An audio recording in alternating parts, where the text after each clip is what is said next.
తిన్నానో ఎదురు తిప్పిందానో ఒకడేమన్నాడో కష్టపడగానే హ్యాపీగా నవ్వుకుంటూ ఉండాలి. ఉంటాం పోతే ఇదే ఈ రోజే మన లాస్ట్ అని హ్యాపీగా నవ్వుకుంటూ ఉండాలని కోరుకుంటూ థ్యాంక్ యూ వెరీ మచ్. నాకు అవకాశం ఇస్తున్నాను. నాగరిగా మాట్లాడారు తప్పట్టు కొట్టడం ఏంటంటే ఇది బ్లడ్ ప్రెషర్ మంచిగా అవుతుందనే ఉద్దేశం వల్ల చప్పట్లు కొట్టండి అని చెప్పాడు. సో ఆయనకు మరి నాగేంద్ర సార్కు థ్యాంక్ యూ. అదేవిధంగా నీలస్వామి గారు, వనపర్తి డిపో సెక్రటరీ గారు చాలా ఏళ్ళ నుంచి పనిచేసాడు. అతను కూడా వచ్చి మాట్లాడాల్సిందిగా కోరుతున్నాను. ఇక్కడ ఉన్న మా ఆర్టీసీ విశ్రాంత ఉద్యోగ సోదరులకు కూడా నమస్కారం. వాస్తవంగా మీ బాధలు చూస్తూ ఉంటే కొద్దిగా ఇబ్బందికర పరిస్థితుల్లే మనసు కూడా కొద్దిగా కలచెందినట్టు అనిపిస్తూ ఉంటుంది. ఎందుకు ఈ మాట అంటున్నానంటే, నేను తెలంగాణ ఉద్యమం కోసం రాజకీయాలకు వచ్చినాను. మా ఉద్యోగం వదిలేసి 2001 సంవత్సరంలోనే ఒక పార్టీ పెట్టాలి, ఉద్యమం రావాలి అని చెప్పి నిర్ణయం తీసుకొని వచ్చినాను. పదవులు మిగతావి ఆశపడి రాలే, అవి వాతంతట అవి వచ్చినాయి. మిగతా వాళ్ళలాగా తెలంగాణ వచ్చిన తర్వాత నేను ఉద్యమకాడని చెప్పుకొని అన్నీ వదిలేసి తెలంగాణ రాష్ట్రం రావడమే మా లక్ష్యం అని చెప్పి చిన్న వయసులోనే అన్ని వదిలేసి వచ్చినాను. ఉద్యమ ప్రస్థానాల్లో అన్నీ చూసినాను.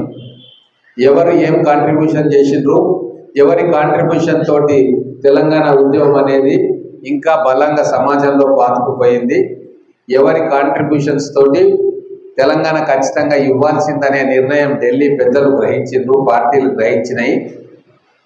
అందులో ఒక ప్రధానమైన పాత్ర ఆర్టీసీ కార్మికులది. అయితే ఇక్కడ చాలా దురదృష్టకరమైన సంఘటన ఏంటంటే, సింగరేణి కార్మికులు సమ్మెలు చేస్తే ఆ రోజు వాళ్ళది కూడా ఒక పెద్ద పాత్ర. వాళ్ళకు అన్ని రకాల బెనిఫిట్స్ వచ్చినాయి. మిగతా ఉద్యోగులందరికీ కూడా వాళ్ళకి రావాల్సిన బెనిఫిట్స్ కొద్ది గొప్ప వస్తూనే ఉన్నాయి. కానీ ఇంత త్యాగం చేసి మొత్తం ప్రగతి రథచక్రాలనే ఆపేసిన ఆర్టీసీ ఉద్యోగులకు కావచ్చు, విశ్రాంత ఉద్యోగులకు కావచ్చు, మొండి చేయ దక్కింది. ఇది ఎవరు కాదన్నా, నేను ప్రతిపక్షంలో ఉన్నా ఇదే మాట, అధికార పక్షంలో ఉన్నా ఇదే మాట మాట్లాడతా, నిజాయితీగా నిబ్బరంగా ధైర్యంగా మాట్లాడతాను. ఎందుకంటే నిజమైన ఉద్యమకారులు మేము, మీ బాధను మేము అర్థం చేసుకుంటాం. కానీ కొంతమంది అర్థం చేసుకుంటలేరు. ఆ ప్రభుత్వంలో అర్థం చేసుకుంటలేరు, ఈ ప్రభుత్వంలో అర్థం చేసుకుంటలేరు. తెలంగాణ ఆత్మగౌరవం కావచ్చు, తెలంగాణ అస్తిత్వం కావచ్చు, తెలంగాణ సోయి కావచ్చు, ఇంకా కొంతమందికి ప్రభుత్వంలో రాలే. తెలంగాణ లేకుంటే వీళ్ళకి పదవులు ఎక్కడివి, అధికారం ఎక్కడిది? ఉమ్మడి రాష్ట్రాల్లో వీళ్ళందరూ అయ్యేదా? అధికారులు ఎంపీలు చైర్మన్లు అయ్యేదా? డీజీపీలు అయ్యేదా? మన రక్తం, మన పోరాటంతో ఈరోజు రాష్ట్రం వచ్చింది. మరి ఆ రాష్ట్రం రావడానికి కారకులైన ఫౌండేషన్గా ఉన్న ఉద్యోగులు కావచ్చు, వ్యక్తులు కావచ్చు, వాళ్ళ గురించి ఏ రోజైనా ఎవరైనా ఆలోచిస్తున్నారా అంటే నిజాయితీగా చెప్పాలంటే ఆలోచిస్తలేరు. మిమ్మల్ని ముందు వరుసలో పెట్టి మీ డిమాండ్లు తీర్చే బాధ్యత మా అందరి మీద కూడా ఉంది. దీంట్లో ఎటువంటి సందేహం లేదు. ఈరోజు కొత్వాల్ గారు చెప్పిన విషయాలు, నాకు తెలిసిన విషయాలు అన్ని బేరీజ్ వేసుకుంటే మీకు అన్యాయం జరిగింది. ఖచ్చితంగా అన్యాయాన్ని సవరించాల్సిన బాధ్యత, తగ్గించాల్సిన బాధ్యత మీ ప్రజాప్రతినిధులుగా, ప్రభుత్వంలో వాటాదారులుగా ఉన్న మాకు ఉన్నది. దాన్ని నిజాయితీతోటి మేము నిర్వహిస్తామని చెప్పి మీ అందరి ముందు కూడా నేను చెప్తా ఉన్నాను. ఖచ్చితంగా మేము అనుకున్నాం, పొన్నం ప్రభాకర్ గారితో ఒక మీటింగ్ అరేంజ్ చేసి మీలో ముఖ్యమైన నాయకులను కొంతమందిని తీసుకొని కూర్చోబెడతాం. చాలా డిమాండ్స్ ఉన్నాయి. నేను ఇంటర్నెట్లో కూడా కొట్టినా ఇప్పుడే. ఆర్టీసీ రిటైర్డ్ ఎంప్లాయీస్ ఉన్న డిమాండ్స్ ఏవి అంటే చాలా డిమాండ్స్ దాంట్లో వచ్చినాయి. కానీ మనం ఇమ్మీడియట్గా మనకి ఏం కావాలా, ప్రస్తుతం ఉన్న ఆర్థిక పరిస్థితులలో మనం ఏమైతే మనం కొద్దిగా బెటర్ అవుతాం ఇప్పటికీ అని మీరే కొద్దిగా అంచనా వేసుకొని ఒక షార్ట్ డిమాండ్స్ చార్టర్ మీరు తీసుకొని రెడీ చేసుకోండి. 100% నేను కొత్వాలన్నా మిగతా నాయకులను కూర్చొని మొదలు మనం ట్రాన్స్పోర్ట్ మంత్రి గారితో మాట్లాడదాం, దాని తర్వాత ఎండి గారితో మాట్లాడదాం, దాని తర్వాత సివిల్ సప్లైస్ మినిస్టర్ తోటి మాట్లాడదాం, దాని తర్వాత మేము మల్లురవి గారితో మాట్లాడి ఢిల్లీకి పోతాం. ఇట్లా మీరు ఏ ఏ డిమాండ్లను ఎవరెవరితో మాట్లాడాలా వాటి అన్నింటినీ కూడా లిస్ట్ అవుట్ చేసుకొని ఒకదాని తర్వాత ఒకటి ఆ మీటింగ్లు పెట్టిస్తాం. మా శక్తి ఈరోజు వాళ్ళను రిక్వెస్ట్ చేయడము, మిమ్మల్ని తీసుకుపోయి కలిపేయడము, ఇది న్యాయము ఇది అన్యాయం అని చెప్పడం, అది ఖచ్చితంగా మేము బాధ్యతతో నిర్వహిస్తామని చెప్తా ఉన్నాం. ఈ ప్రభుత్వం రావడానికి మీరు ఒక ముఖ్య కారణం, మీరు సైనికుల్లాగా పనిచేసింది.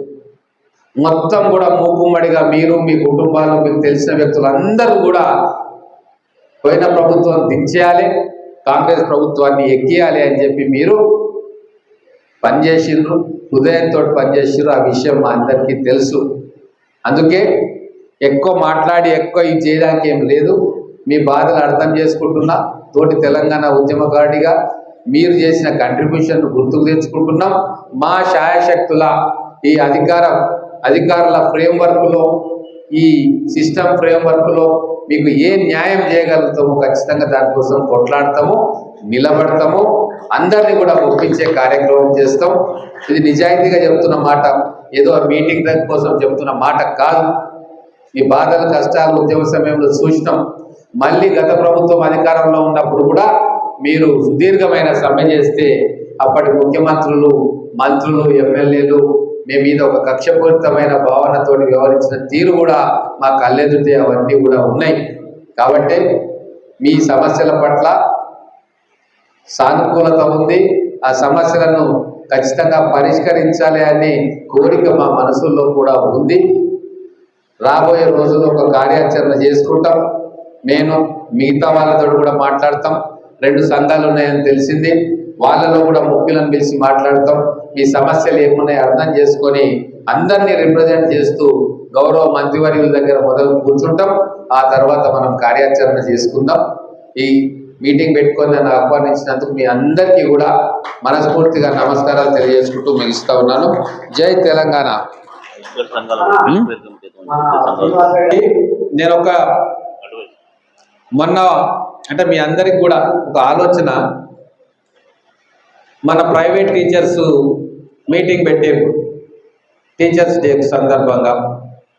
వాళ్ళతో మాట్లాడినప్పుడు వాళ్ళు కూడా 10,000, 12,000 చాలా చిన్న శాలరీస్ తోటి పనిచేస్తూ ఉంటారు. వాళ్ళకి ఏమన్నా అయితే ఎటువంటి ఫెసిలిటీస్ కూడా రావు. అందుకే వాళ్ళకు సూచన చేసిన ప్రైవేట్ టీచర్స్ అందరు కలిసి మహబూబ్నగర్ పట్టణంలో ఉన్న వాళ్ళు ప్రైవేట్ టీచర్స్ వెల్ఫేర్ ఫండ్ ఒకటి క్రియేట్ చేసుకుందాము. తలా కొద్దిగా వేసుకుంటే ఒక ఆపద సమయంలో ఆసరా ఉంటుంది అంటే వాళ్ళు ఒప్పుకున్నారు.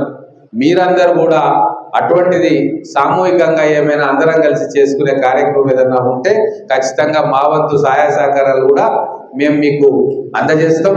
నా వంతుగా మీ మొత్తం అందరూ కూడా మహబూబ్నగర్ పట్టణంలో స్థిర నివాసం ఏర్పరచుకొని ఓటర్ కార్డు, ఆధార్ కార్డు, ఇక్కడ అడ్రస్తో ఉన్న ప్రతి ఒక్కరు కూడా ఒక వెల్ఫేర్ ఫండ్ ఏర్పాటు చేసుకుంటే నా వంతు 5 లక్షల రూపాయల వెల్ఫేర్ ఫండ్ కు కంట్రిబ్యూట్ చేస్తా.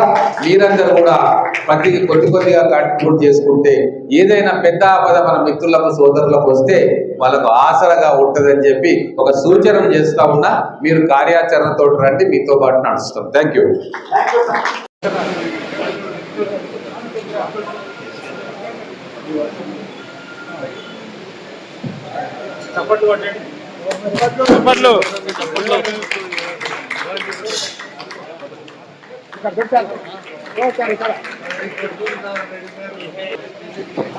సీనియర్ సిటిజన్స్ కి మరి ఇతర నాయకులకి, అధికారులకి, డాక్టర్ పుష్పాటి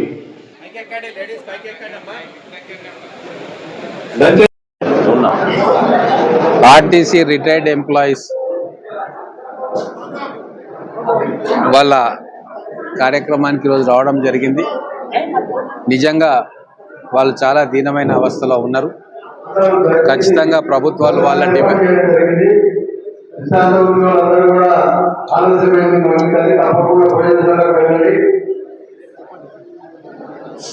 మళ్ళీ చెప్తా. రిటైర్డ్ ఆర్టీసీ ఎంప్లాయీస్ వాళ్ళందరూ కలిసి ఈరోజు సభను పెట్టుకున్నారు. నన్ను, ఒబేదుల్లా కొత్వాల్ గారిని కూడా పిలిచిండ్రు. వాళ్ళ సమస్యలన్నింటినీ కూడా మేము విన్నాం.